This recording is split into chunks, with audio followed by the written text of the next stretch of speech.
instead of like time management, I feel like it's all about priority management, because we could be super efficient and effective with our time, but if it's not on the goals that truly move us forward or that really fulfill us or light us up, what's the point? So I think it's really first about identifying and getting really, really clear on what are your top, highest priorities, values, and goals. Welcome to Marketing and Mindset for Wellness Coaches, the podcast for health coaches and wellness entrepreneurs just like you who are building a business, making the world a healthier place, and designing a first-class life. I'm your host, Kim Foster, MD and certified business coach, and I'm on a mission to help you up-level your strategy and raise your mindset so you can truly thrive and grow your business. Let's get started. Welcome to another episode of the Marketing and Mindset for Wellness Coaches podcast. I'm really excited to bring you another fantastic guest interview today, and I think that you are going to love it. You're going to listen into my conversation with Laura Albers, who is the owner of Albers Mind and Body Wellness. And Laura is known as the Clear Your Plate coach. So she is a mental health therapist and also a mindset and productivity coach. Now, I met Laura when she reached out to me about a year and a half ago because she wanted help growing her wellness coaching business. And as we worked together, amazing things started coming together for Laura. And it became clear that one of Laura's superpowers is helping women with time management and productivity and coping with overwhelm so that they can achieve their goals. And the reason why I think you're going to love our conversation today is because we get into so many things that are important for helping women who are growing their businesses in the wellness coaching space, just like you are. And here are some of the things that you'll hear us talk about during this chat. Laura gives us her specific strategies for productivity and time management and coping with overwhelm. And she also shares her reframes on self-care, which is incredibly important, of course. She also gives us her specific steps for clearing your calendar, which is brilliant, truly. And she also shares her advice on how to say no to things that you don't really want to do and how to stop people pleasing. I think this is going to be so useful for you if you are like most of us. I think you're just going to love listening into this conversation. So without further ado, let's dive in. Welcome to the podcast, Laura. I am so excited to have you here, and I really appreciate you taking the time to join me here and talk with me about the amazing work that you do. Oh, thank you so much, Kim. It's such a pleasure to be here. Awesome. Yeah. Now, there are a lot of things that I want to ask you and learn about from you as we pick your brain and peel back all the layers of all the good stuff that you've got to share.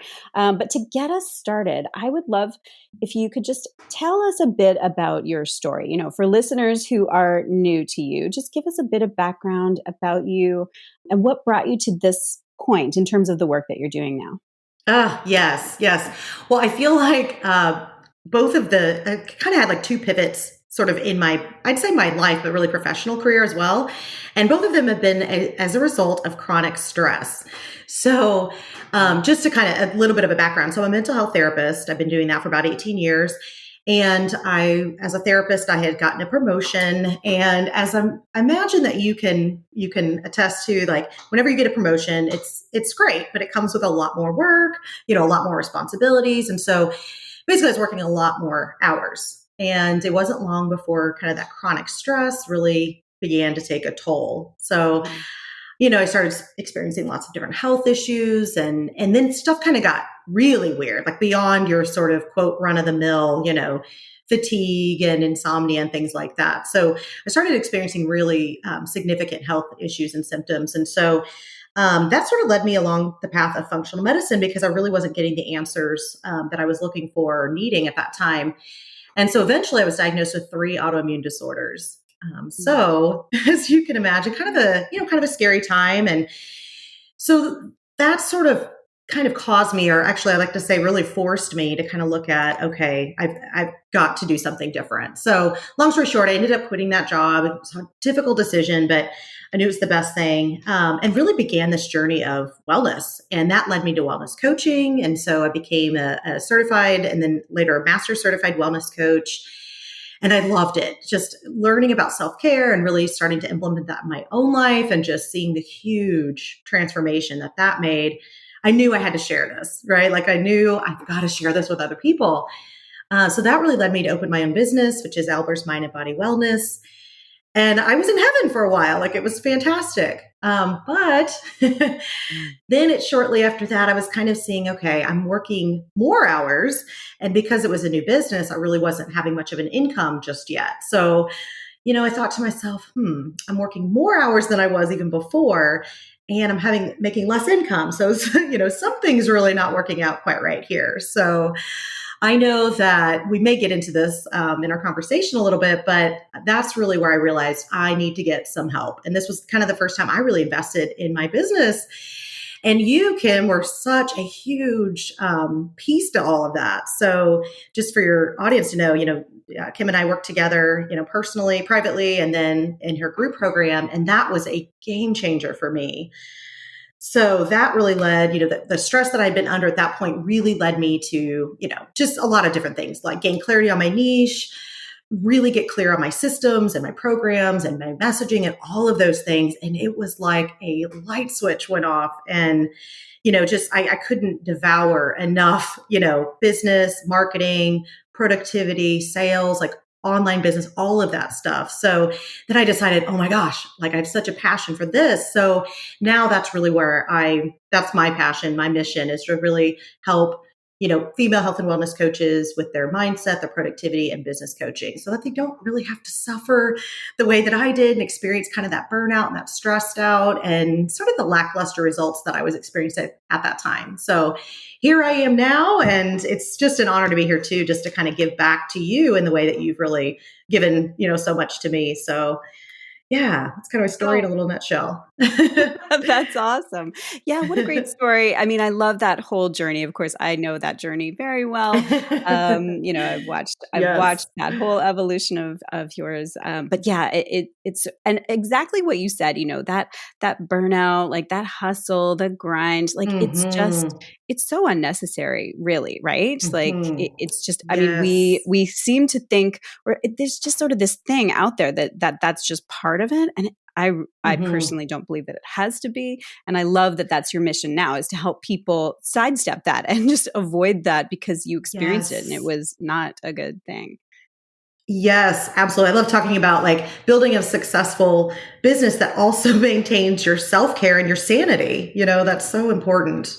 Oh, exactly. Well, and especially, we're in health and wellness industry. And so it's just like the ultimate irony, to let your own health and well-being, like mentally, Yes, physically, everything totally suffer in the name of trying to help other people. Like I'm all about serving other people, but absolutely. not to be a martyr to that cause, right? Let's get into some more of that because I know that you've just got so many juicy things that you can help our listeners with. And I know that, one of the things that you help women with is beating the struggle with, time. Like so many people, Hmm. especially entrepreneurs, feel so tight on time and they're juggling so many things. So tell us, like, I'd love to hear what kinds of strategies do you suggest for a woman who just feels like so crazy busy? She just doesn't feel Hmm. like she has any time, especially, she's an entrepreneur. She wants to build and grow her business, but she is feeling that absolute time starvation. Yes, absolutely. And this is so common. So one of the things I like to do is I take my clients through what I like to call it my boss method, which really stands for building organized and successful systems, which I feel like is all about kind of starting with setting clear goals and clear priorities.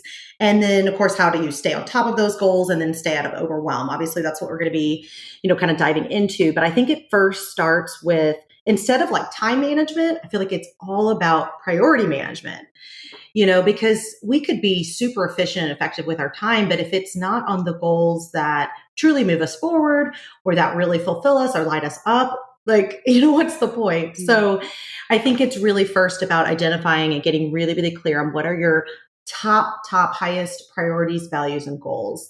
And so I like to kind of take my clients through like a priority pack to kind of focus and hone in on that, which really is just looking at, again, what are the things that are most important to you.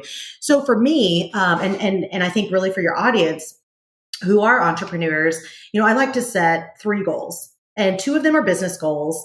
And then I set a personal, like sort of like I call it like a personal / self-care / health goal. And so the 2 business goals really being more of a revenue generating goal and a list building goal. And so underneath those 3 goals, then of course you break it down, right? Like you list, little small sub goals, mini steps, like baby steps that really can help you make progress towards those goals. And I know for me, like all of those goals are really ongoing. So your audience may have some ongoing goals, of course, particularly in their business, but there may be some things that are a little more kind of time sensitive. So, but I think it's really important just to get clear on what are the top things that you're really wanting to work on. And then from there, keep going. This is good. Well, and this part is what I mostly love about all this, because I think we all kind of know, like, okay, yeah, you need to get clear on what your biggest priorities are. But what I think we often don't do is set up a system to where we're continually checking in and sort of making progress on those goals. So this is what sort of got me out of that, like making a New Year's resolution or a lot of those like frustrating starts and stops that we so often have on the way of trying to, establish a new habit or create a new goal or whatever the case may be. So the strategy I want to share is called a WHAM. And I'm curious your thoughts. I'm going to kind of go into it. I'm curious your thoughts or if you've heard of this.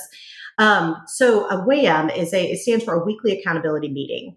And I have to give credit where credit is due. This is from the book, The 12-Week Year by Brian Moran, which I highly, highly recommend. Yeah. And so what a WHAM is it's a weekly non-negotiable meeting that you have with yourself, or you could have it with, if you've got an accountability partner or a mentor, a business coach, your boss, somebody that can kind of hold you accountable. But of course you can just do this with yourself. That's kind of how I do mine. But again, prior to your WHAM, you're going to really identify those top highest priorities, values, and goals. And then I actually have a template that I use that I'd love to share, with your audience, so we can kind of dive into that a little later. But I have this customizable template that I use that, I can write basically what are the baby steps that I got done that week to make progress towards those top 3 goals that I mentioned earlier.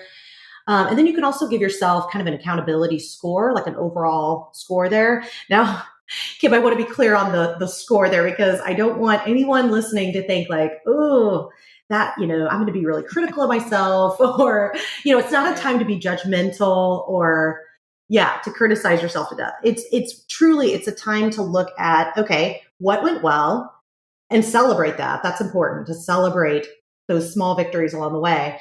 But also if things didn't go well, that's like, again, no judgment. It's just really getting to that problem solving mindset and really overcome, okay, what was it about that didn't allow me to kind of focus or make some sort of progress on those goals? And how can I problem solve or overcome those obstacles for next week?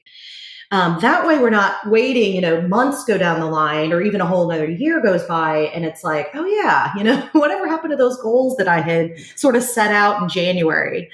So I feel like having this every week, and for me, like doing that every week too, it takes probably less than 10 minutes, but it's what truly helps me to stay really, really focused. And so I'm always, or the majority of my time, I'm really working on the highest priorities and goals that are really going to move me forward, both in my business and, as I mentioned earlier, because I've got a self-care goal in my personal and my personal life and my health as well.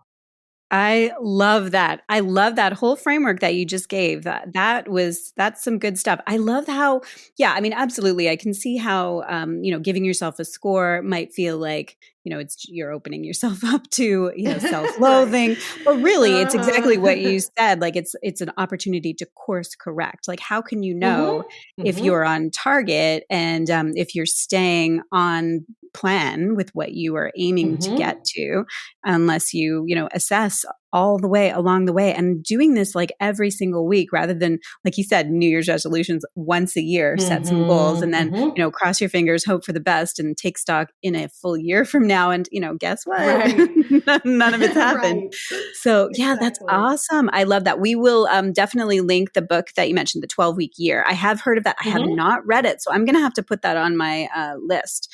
Okay. Well, tell me a little bit about, that feeling of overwhelm, right? I think that is also such a big stumbling block for a lot of, especially in the beginning, right? Like you're a new coach, you're a new entrepreneur, new business owner. And it's just, I have seen that so often, really. It just, you feel like you've got all the things to do. And so you end up doing none of them because it's just too overwhelming, right? So do you have some tips for helping people to cope with that feeling of overwhelm, especially in the beginning?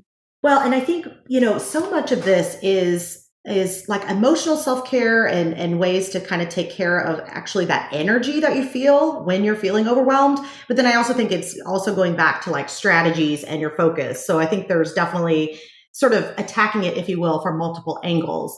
So as far as I guess some of the strategies, another thing that I do with along sort of with the WHAM, the weekly accountability meeting that we just talked through, is I do a MMMMM, and this stands for, I know I'm such I love, acronyms and all of that and alliteration and all of that. So anyway, but it stands for my motivated Monday morning meeting with myself.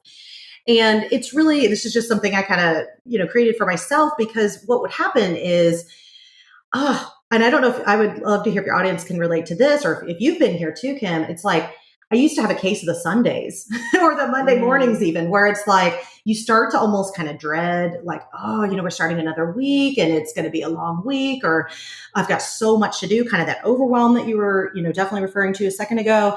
And so for me, it's just getting really, really clear. I've got a template for this too, that goes along with the WHAM.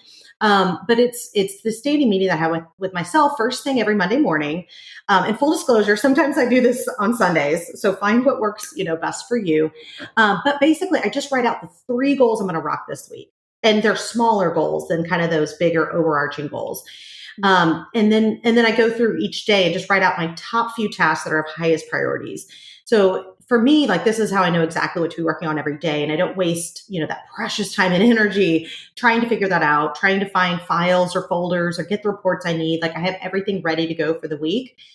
And again, this is something that takes usually 5 minutes, but it's kind of some of the best planning time, that I spend to make the most of every day. So I definitely always feel much more settled, more productive, more clear, less stressed, and less overwhelmed when I'm done. So that's just one strategy. I definitely designating time blocks is another strategy, as far as just trying to gain more clarity and focus around what it is that we're actually working on. So, I mean, we can talk about time blocks, but I know that's probably something that, many of your audience is really kind of familiar with already. But beyond that, I think it's also kind of recognizing, like, staying in your lane. I mean, you well know, Kim, like you can follow all kinds of entrepreneurs and coaches and business coaches and things like that. And, they'll be telling you, you need to be doing Facebook Lives, or you need to be doing Instagram stories, or you need to be doing, podcasts, or you need to be doing all these different things. And I think it's really finding and getting clear of, first of all, of course, who do you serve? So clarity around your niche is really important. But then really choose your one thing, at least to start, and really kind of stay in your lane, almost like tunnel vision with what that strategy is really going to be. Yeah, that's so key, because it is such a common thing. And I mean, it's not, it's not your fault, like, because we all, you see so many things and you get all these messages about, what you should be doing, and do this and do more of that. And, all of these things. And it's that, of course, like shiny object syndrome, right? Yes. But putting your blinders on, just like you said, just stay in your lane, just tunnel vision, like you said, exactly. And choose the one thing that you are going to do a deep dive in rather than just doing like that sort of surface level stuff, right? Is that what you're saying? Yes, absolutely. And that you can be consistent with, because I think that's the other thing is just really consistently showing up. So if you're one way to kind of nurture and connect with your audience is your weekly email newsletter, okay, great. Then make sure like that happens every week. That's kind of what you devote your time to, as far as one way to kind of look at marketing or again, nurturing your audience, but really being consistent. It's not going to do you any good if one week you do a podcast and then you don't do another one for, 3 months. And then you start doing videos and then you're just kind of all over the place. So choose something that you feel that's in sort of your zone of genius that you enjoy doing, or at least you don't feel really scared around, because I think a lot of times we have mindset, right? We've got we could dive into all of that too, all the mindset stuff around feeling overwhelmed or imposter syndrome or fear of failure. Of course, there's all of that stuff too. But really just finding that one thing, committing to it, and just showing up consistently. Yeah, absolutely. 100%. That all of those things are so key for helping stay out of that overwhelm place, which is it's just such a non-productive place. Well, and Mm-hmm. speaking of productivity, like a little while ago, or a couple minutes ago, you mentioned something about, what productivity is and what it isn't, or sort of your particular Mm-hmm. take on what it means. Because I know that a lot of people, they look for ways to improve their productivity and quote unquote, get more done. So what is your take on that productivity thing, or what advice do you have for people? Yes. Oh, such a great question, because I think, particularly as women, and not that men don't experience this as well, but I think particularly as women, we sort of base our worth often, our success, maybe even our self-esteem based on how much we're able to produce. So we get in this mindset of like, do, go, go, go, and like cross off, cross off, cross off as far as your to-do list, right? And I definitely have been there myself. I don't know about you, Kim, if you can relate to that. 100%. Yes. Right. So I think it's so critical. Like one of the things I literally had to start doing, because it was so hard for me just to relax, or it was so hard for me to, actually have like set work hours. And this might sound like kind of obvious, but when we don't do that, here's what ends up happening is, when we're at work, we feel like we should be, with our kids or with our spouse or partner or, doing XYZ. We always feel like we should be doing more or should be doing something else. And so it leads to that guilt or possibly shame. And then when we are with our family or not at work, it's like, oh, we get all these, oh, I need to get this done or that done. And then of course we still feel guilty or feel overwhelmed or like we're not doing enough. So either way, it's this idea of like not enough. So I think when we think about productivity, it's got to be more than just doing and just crossing off. So that's where I do go back to kind of that priority management. It really does come back to that. And then, if you need to, like, put in self-care on your to-do list. Like if that's the only way that, you'll take that 5-minute break to stretch, or that you'll go on that 10-minute walk, or that you'll do some meditation, or whatever the case may be, like, then put it on your to-do list if you need to do that, whatever way that you're going to need to make it actually happen, or put it in your calendar, so that you hold yourself accountable to do that. Because it's so important that we're not always focused on doing. I mean, again, I know you've probably heard this before. We're human beings, right? Not human doings. So we've got to have that balance, to take care of ourselves in that other way as well. Yeah, absolutely. And I love what you said about like, we especially women, we've got all these different roles and we sort of move back and forth between them, but how often are you doing one activity but your mind is totally somewhere else, right? Mm. And it doesn't really Oh matter. my Like gosh, yes. exactly like you said, if you're at home, you're thinking, "Oh God, I wish I could be doing more work." And if you're doing work related activities, you're feeling that mom guilt or whatever it is. Mhm, And mhm, so, yeah, I mean, that really, it sounds a lot like to me, mindfulness, or like really being present with mhm, where mhm, you are, like really attending to what it is that you're doing. So you've done all the planning and you've time blocked and you've mhm. allocated how you're actually going to, move through your week and your day. And then when you're doing that, do that thing, right? Like not thinking of all the Hmm. other things, but it's a skill for sure, right? Yes, it's a muscle too. I feel like it's Yeah. kind of like willpower, a muscle that you would work out at the gym. It really works that same way. And so often we're not taught this. So we have to sort of learn. I know I definitely learned through trial and error and through making many mistakes along the way.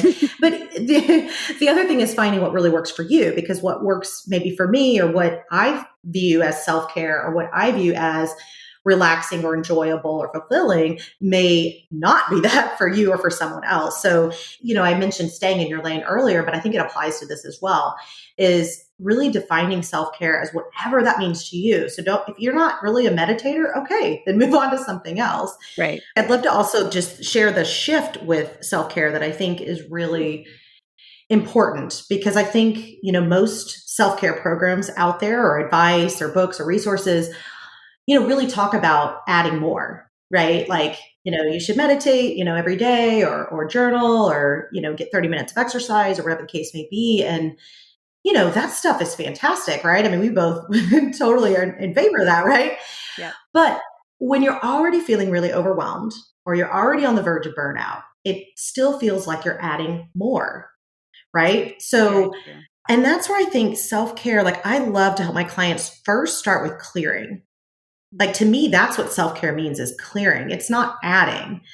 It's really clearing what's not serving you, so that you can then more intentionally and strategically add back in what does matter, or what does light you up, or what does, connect you in your relationships, So I think it's really looking at what can you serve.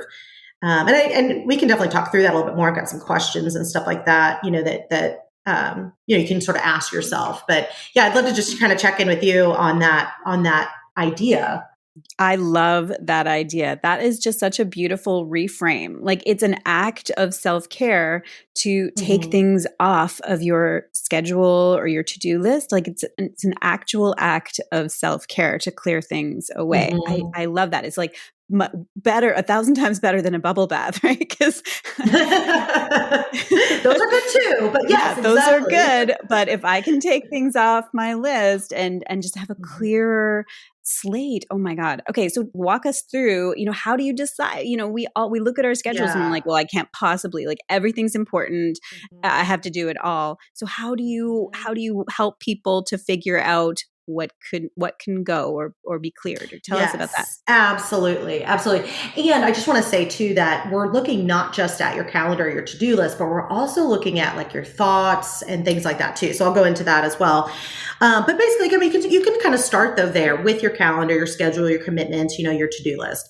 So just kind of looking at that and reevaluating, is what's on there, does it tie back to those highest priorities, values, and goals? And of course, not everything. I mean, sometimes we have things we must do, right? That we maybe don't enjoy, or that doesn't fully connect back to those goals. But as much as you can, the things that are on your to-do list, or that are in your calendar, or the commitments that you make, as much as you can, those should be related back to those top, highest priorities, values, and goals.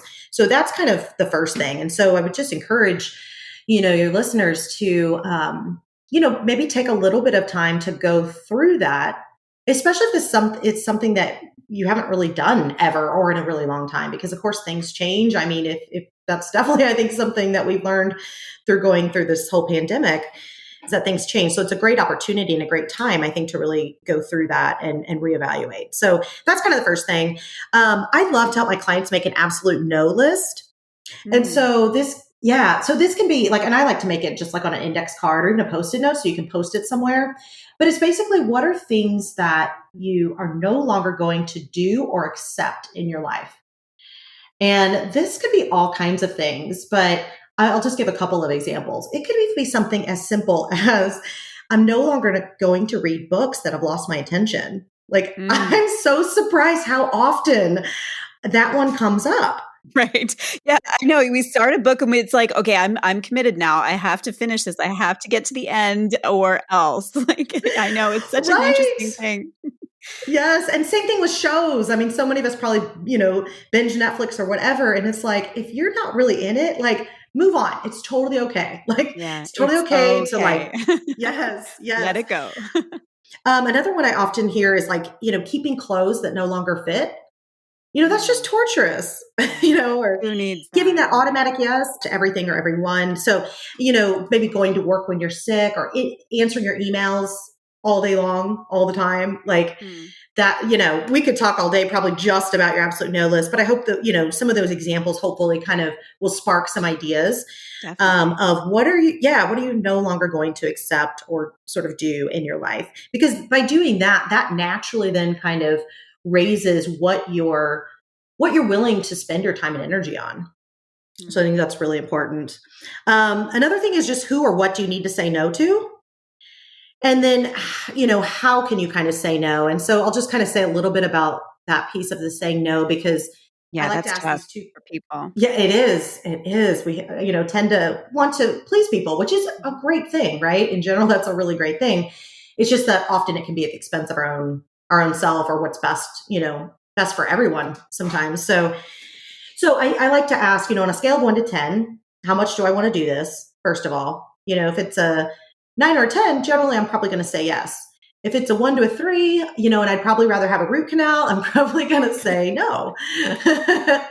And that can be simple too. It can just be, thank you so much for thinking of me, but it's unfortunately I'm not going to be able to do that. Or unfortunately my schedule won't allow, or something like that. Like we don't need to overcomplicate it. Yeah. Yeah, it's just that 4 to 8 range. And that's where we can just say something like, oh, again, thank you so much for thinking of me. Let me check my schedule and I'll, definitely get back to you. And then make sure you do that, of course. So that's kind of the first question I think about, saying no. But the other part, and this, I love this question. I did not make this up. So I wish, and I'm not sure who did. Otherwise, I give credit. But um, so if I knew this person wouldn't be upset, disappointed, you know, angry, anything like that, if I knew they wouldn't, basically, if I knew they wouldn't care, would I say no? And I think, That's powerful. That's great. yeah, I think it teases out the people pleasing versus is this really a capital yes? you know, that could be another piece to this whole like shift with self-care and begin to look at what you're clearing is like who or what do you need to say no to. And then I think the other, well, I mean, we can talk about the physical clutter. Is there anything that you need to clear out sort of in that physical way? Like, do you keep a tidy and organized office space? So maybe that's sort of an opportunity to get more organized and to feel less clutter around you. I mean, it's really hard to work when your desk is just filled with, files and papers and folders and all of that kind of stuff. So the physical clutter is really important. And then lastly, I'll just share kind of the emotional clutter. So, Mm. what do you need to work through? Is there someone you need to forgive? Possibly even yourself.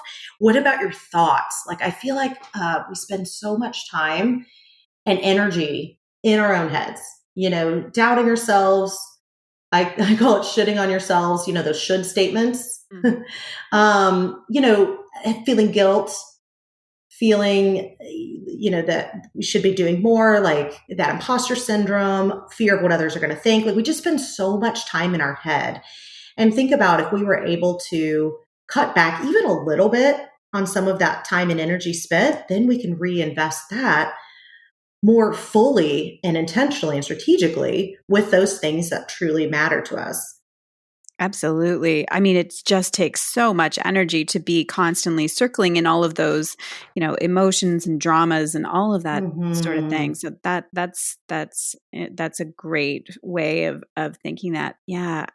So many juicy things. Oh my goodness, Laura, you're an absolute treasure chest of Oh. tools and strategies. And oh my gosh. So I'm sure that the listeners are going to have had a ton of things to pull out of this. This is so great. So, Oh, yeah, good. I mean, we are just about out of time. This has gone by super fast. It has been It just so has. wonderful talking to you. I really appreciate you taking the time to chat with me and share all of your valuable information and tips and strategies. And I know that there is even more where that came from for sure. But, before we go, I'd love for you to tell our listeners where they can go to learn more about you and your work. Yes, absolutely. I would say the best way to reach me is really going to my website. You can it's www.alberswellness.com. And there you can sign up. I would say, like at this point, just based on our conversation that we've had today, really focused around self-care. I do have a free 7-day self-care challenge. It's just via email, so you can do it in the comfort of your own home. Nice. So there's that. And once you get signed up for that, then you can get on my weekly email list, and I share a lot more simple. My whole thing is around like simple, actionable, tiny habits that you can incorporate into your day to either clear, which is really my passion, is about clearing, as we've talked about today, or just kind of self-care, how to really get out of that overwhelm. So I definitely do some things around, of course, marketing and business building and mindset as well. But yeah, I love all things productivity and all that. So if you're interested, you can go to my website and get signed up for that. And then I know we talked about my free productivity template. So I think I think you said we'll kind of include that in the show notes. So that is there for you as well. Yeah, so that's probably the best way at this point. I mean, I am on social media. You can find me on LinkedIn. I'm actually on LinkedIn probably almost more than Facebook or Instagram, I have to say. So you can find me on there. We'll put that link in the show notes too, for sure. Yeah, so I'd love for you guys to reach out. Yeah. Oh, you are definitely, I know for a fact that you're going to get some listeners, a bunch of listeners jumping in there to learn more from all of this amazing wisdom and all this juicy stuff. So yeah, this was just terrific. Thank you so much, Laura. It was just an absolute pleasure. Oh my gosh. Thank you, Kim. Like I said, it was so great to, not only just have a chat with you. Of course, I love talking about all these topics, but really to kind of give back in a way, because truly, you've been such a great mentor to me. So I appreciate the opportunity and the ability to talk with your audience today. Oh, well, I appreciate that, Laura. Thank you so much. I hope you enjoyed that. I had such a great time sitting down to talk with Laura, and I hope that you enjoyed listening into our conversation. I hope that it gave you a ton of practical and mindset ideas for how to clear your plate and really drill down into getting the most important things done so that you can move forward in your business and your life with much more success and much more ease. I also want to mention that if you enjoyed experiencing Laura's wisdom, in addition to the amazing work that she's doing inside her coaching practice, she is also one of my superstar guest experts inside my wellness coach certification program, the Wellness Coach Academy. I have cultivated the best lineup of guest experts and teachers to give my students so many extra tools and ideas. So if that sounds of interest to you, then I invite you to check out my program. I'll put the link in the show notes, or you can just simply head to wellnesscoachacademy.com. Okay, that is a wrap for today. I hope that you enjoyed this. I would love to hear your takeaways from today. Hop over onto Instagram, take a screenshot of your podcast player on your phone as you've been listening to this, and then tag me and Laura on Instagram and let us know what was one piece of advice that gave you a shift or an insight. We would love to hear about it. Okay, have an awesome day, and I will talk to you again next week. Thanks so much for listening. If you are ready to build a coaching business that gives you freedom and flexibility and allows you to make a meaningful impact in the world, but you're not really sure how to get started or what you need to do to attract the perfect clients and grow your income, then let me be your coach. I would love to teach you my exact framework, my proven method for how I created a freedom-based business for myself and how I've helped dozens of clients do the same thing and create a life that is better than their dreams. Get started by heading over to drkimfoster.com/business training, and there you can sign up for my free online training called The 4-Part Formula for Replacing Your 9-to-5 Income with a Coaching Business You Love.